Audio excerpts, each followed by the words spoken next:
Are you done yet? You around if you don't stop. Alright guys, Big Rich here with Ohio Fish Rescue. Look what came in the mail. Forest floor bedding for the tortoise. There was bedding for moisture, bedding for dryness, bedding for digging, and this was the one that was all around best for the tortoise, the sulcata tortoise. So we're going to use this and we're going to put it in the tank and finally get his temporary tank up to par. Okay, we're back. Now look at this guy. He's just sprawling out. See, he's got water at 84 degrees, and then underneath this light bulb right here, it's at 90 degrees, about 2 inches up. I put my hand there and I rose it and just let it sit there like that, and the temperature gauge on my back set red to 90. That's what the internet said, so they wanted it as a basking spot, so I lowered that light until it got there. That's the UVB bulb. Also puts out some heat. The fact that it stays 83 degrees in this room and it's a little bit moist in here, that bulb was enough to bring it up to the 90 degrees basking spot. So we're good. So we're going to start replacing this stuff in here. Hi, bud. I'm sorry, but you're going to have to go over here somewhere because this has got to come out. Ugh. Come on. What did Josh do here? How did he get this in here? Oh, it's tight fit right there. Come on. Okay. This grass out. There we go. Set that over here. Now we're going to take this grass out first, this one. All right. Now we're going to take this thing out. Got to turn it. Somehow get it in there. I can't do this with one hand, so I'm going to have to set the phone down. Okay, as you can see, we got a little bit of wetness here, and then we got the dryness over there. What I'm thinking is happening is the water's coming up here. I'm going to put a bead of caulk, clear silicone, right across here so that no water falls this way, because we don't want this bedding to stay damp and moist. He needs a dry bedding.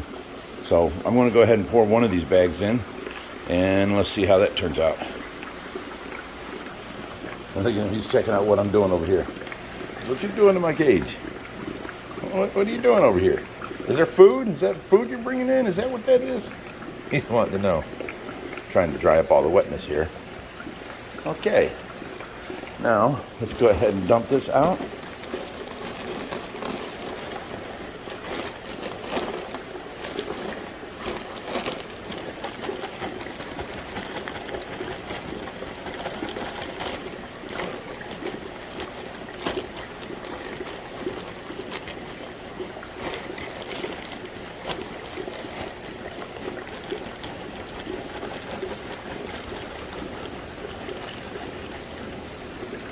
That noise you hear is the rain outside. It's thunderstorming and raining.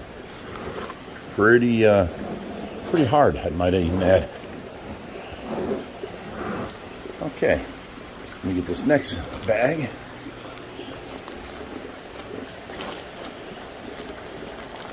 It's not food, buddy. It's okay. I'll bring that out in a little bit. I still got to feed all the fish and the animals. Right now I'm trying to get your cage set up. Open a plastic bag with one hand? No, that ain't working. Let's try two hands. All right. Let's dump this in.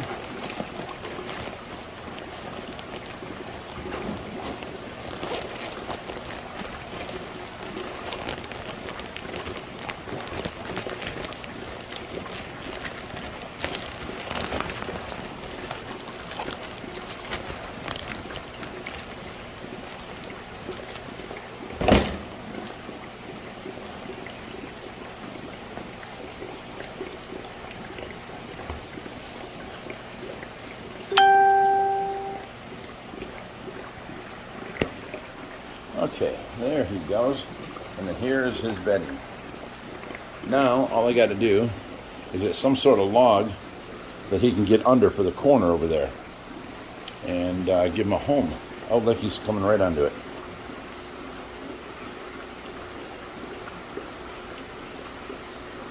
That's not food.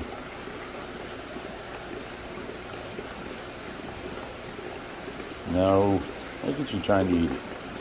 It's just wood chips. I said it's edible too, but ain't gonna harm him. So let me go get his food.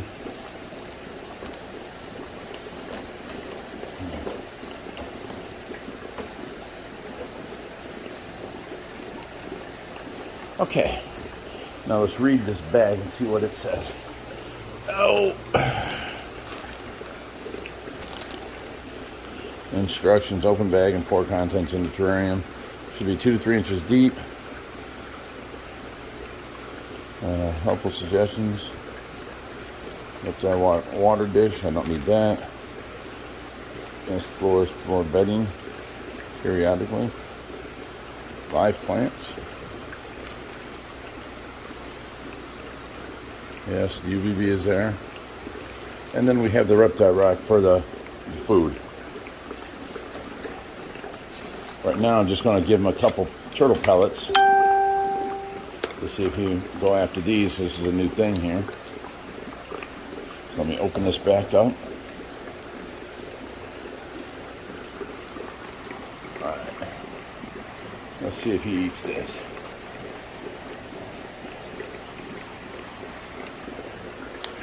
Okay.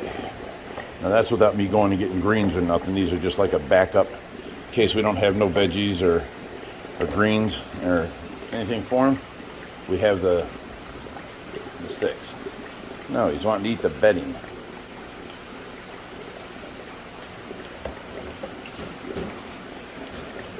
I'm gonna have to take you. Stop eating the bedding. You guys said get bedding. I got bedding. Now he's wanting to eat it. Let me go get some food for him.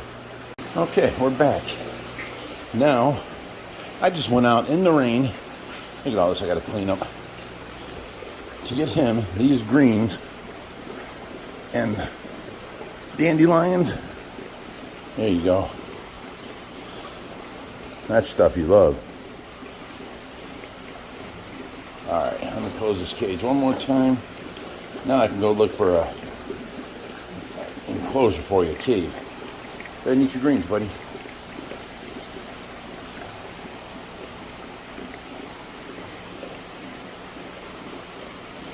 Oh yeah.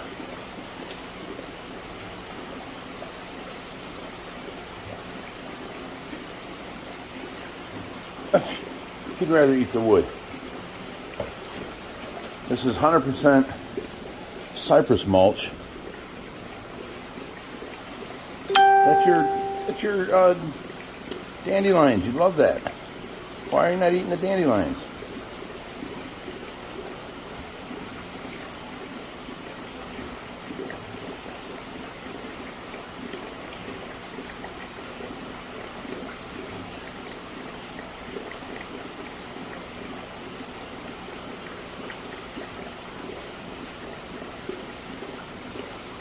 Come on, buddy. Eat your dandelions. You should always eat them.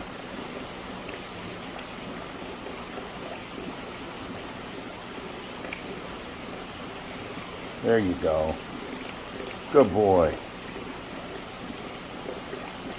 Okay, now while he's eating his dandelions, I'm going to go and find a log. I can put there for, look at him. Tear it up, buddy. Yes.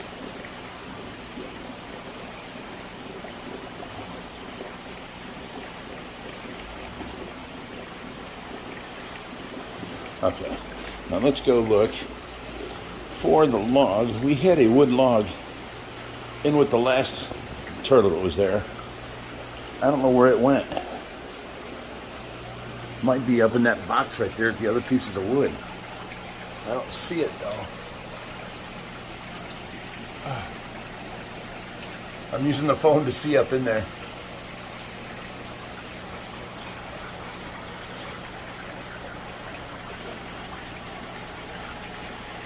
No.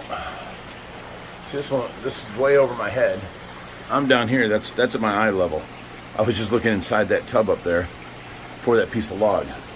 So now, yeah, we got one leaf down. We got to go in and cut. Seems to be doing pretty good though. Look how nice. A couple more little leaves over here we got to cut off. This black one's doing great. Look at all the little ones coming up out of the pot. See any one of them leaves that have fallen now? Because we cut a bunch of roots back, so a lot of it's going to fall off, of course. We got to cut them off because that giant gourami and that turtle will grab hold and pull it, and maybe even pull the plant over. So I got to get in there and cut them off so that it don't happen. But let me look back here. Look at this bird of paradise. It's doing amazing.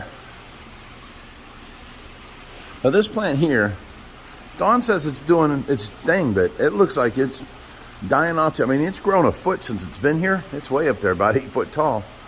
But I had to tie it up because the branches are so wobbly. So, and then we're always pulling off brown leaves off of it. I mean, new ones are coming up top, but it just looks like it shouldn't be this brown. You know, it looks like it should be a little more greener. And then more coming off of down here. Which we do have one coming off. Look at this one. I put a couple nicks on these things with a knife, and look, a whole new sprout's coming up. I'm going to do that down here to these. Just like take a knife and go chop, chop, chop, and leave nicks there. And then it'll sprout out like that one did right there. Where'd it go? I can't find it in the phone. Oh, here it is. Right there. So that's sprouting off. That was a nick. So I'm going to do that to the rest of these down here so it's got some lower weight instead of all high weight. So anyways, let me get past here and go back here and look for this wood. I know we didn't put it into there's the turtle cage.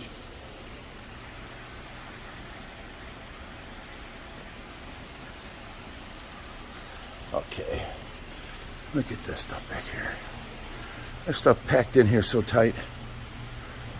Oh, let me get up onto this diving board. Okay, there's something back there I might be able to use. The question is, am I able to get to it? This is all saltwater stuff that when we build the saltwater tank, I'll take and get what I need. And then once we're done building the saltwater tank, the 220, anything left over I'm going to give away. Alright, so let me zoom in on this stuff here. I don't see that piece of wood. It's a rounded, just rounded piece of wood. And I don't see it back here. That's what I wanted for him. I may have to use one of these fake things for him to get in and out of.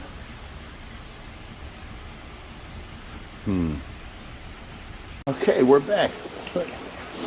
He's eating the greens and he's eating some of the pellets.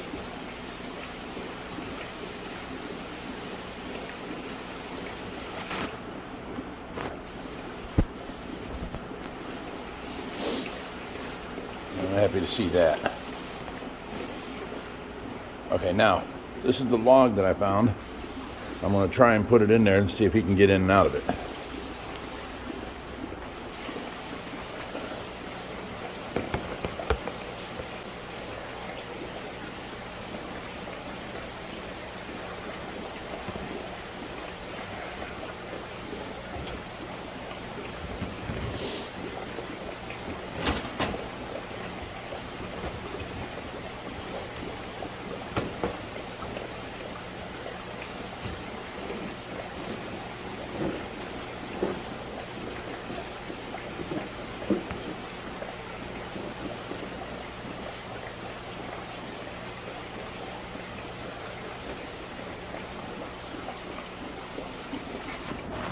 Okay, got him some more dandelions too, but back here, there's a big open hole to go in. And I tied it back so that it's open where he can get in and out. Because if that was setting down, the hole wouldn't be big enough. So that's a temporary thing. He can still bask here, and he can get into his night spot over there. And he's got his greens there. He's got his water over there. So let me close this up.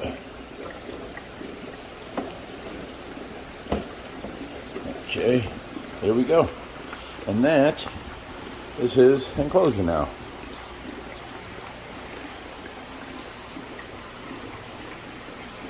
See how I tied it back? I hooked it on the cage, and the cage didn't want to close, so I pushed the cage down, and then I clipped it, so it's holding down. That is being held back, so it won't sit down now, and he can still get in and out of it. He's still going after them greens. Okay, so that job is almost done. Now what we got to do, clean this up, put it away, clean that up, throw that away over there, or put the towel in the laundry now, and make my walkway clear again, and I will be done with that job. So this is his winter enclosure. We used it for nighttime in the summertime. We've had him now for 3 months, and for 2.5 months he was outside all day, every day except for when it was raining, and then we'd bring him in here at night. That's why I thought the artificial turf would be fine, but oh, he's gonna go check out his new cave now. All right, so, but now he can dig a hole if he wants, he can do what he wants, and if he eats some of it, it ain't so bad for him. Okay, let's turn these lights on here. I don't know if they showed you the little pea puffers yet. I showed you in the last, that's right, I did. Here's their 10-gallon tank. And then here is the pea puffers. There's a couple there. There's 3, 4. I can see all 4 in one picture. Look at that, that's amazing. Come out here. Now them are live plants, a piece of hard driftwood, and some guppy grass down here. Josh put plants all over there. And then a rock back there. And that's not a rock. That's an old moss ball that looks like it's dying. Okay. So that's the pea puffers tank. Look at this guy. He's a beast. He is so just monstrous. Who can say they've got a 30-inch long peacock bass? I mean, he is a monster.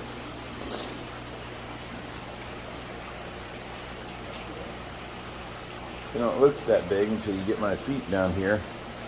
Look how, yeah, now there's a size comparison because my feet are huge. Yeah. That's a 36-inch red tail underneath him. Okay, let's see what we can do next. As you guys can see, we got the lights above here, so we got this growing in the top, just floating, and then we have all the high-fin banded sharks on this side now, and all the specialty fancy-tailed goldfish and randas and ryukins and calicos and black moors, all that's all over here. So it's just, I don't have this room on a timer. I have to turn it on every morning and turn it off at night, which ain't so bad. I've got a remote for it here, but the remote works this one, them 3 tanks, the Dwight Howard, those 2, and then these 2, once we get them set up, we'll all be on the same remote, so it ain't so bad. There's Brutus over in the corner here.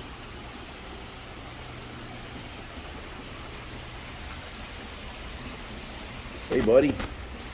How you doing? Yeah.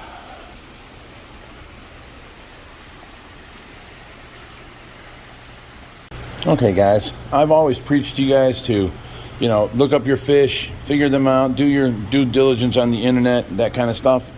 Well, these corals are actually live too, so I have to do my due diligence. I'm always over here, look at this thing, look how pretty, look at this, and look at that up there. Well, I've started to learn my names. This here is an apple bottom goney. So it's it really looks really nice. Usually it's bigger than that, but the crabs keep knocking off these things. So over here, this is called a Teal Torch.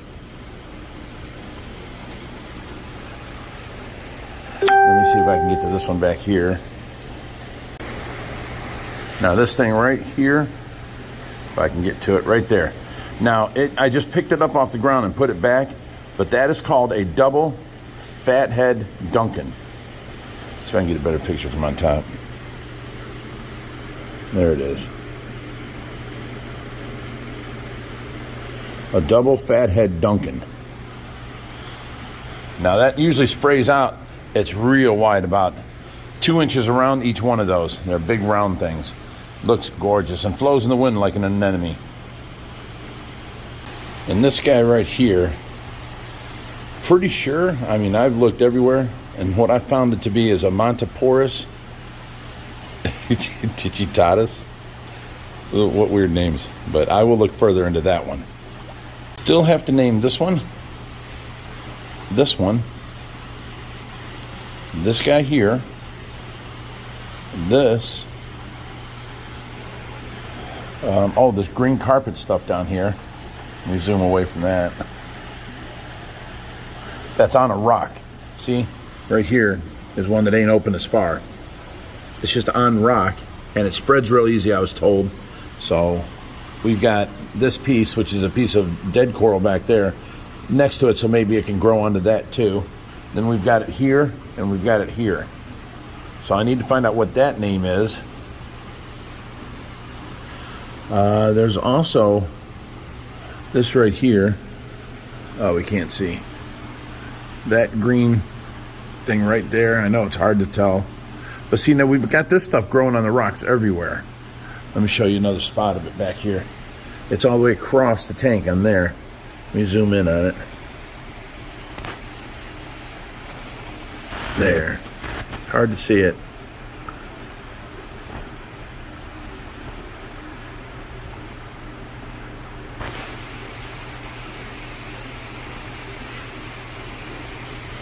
And it is, because the camera don't give you the color, so I'm going to go ahead and show you. That is all, I'd say a light blue, greenish all the way around on the flat areas, and then orange little polyps sticking off. Same thing that is right there. So we've got more to name and more to find and more to figure out. This guy here too. I got to get his name. I love all that purple stuff on the rocks. All right. Let me see what else. This is another of the same thing on the other side.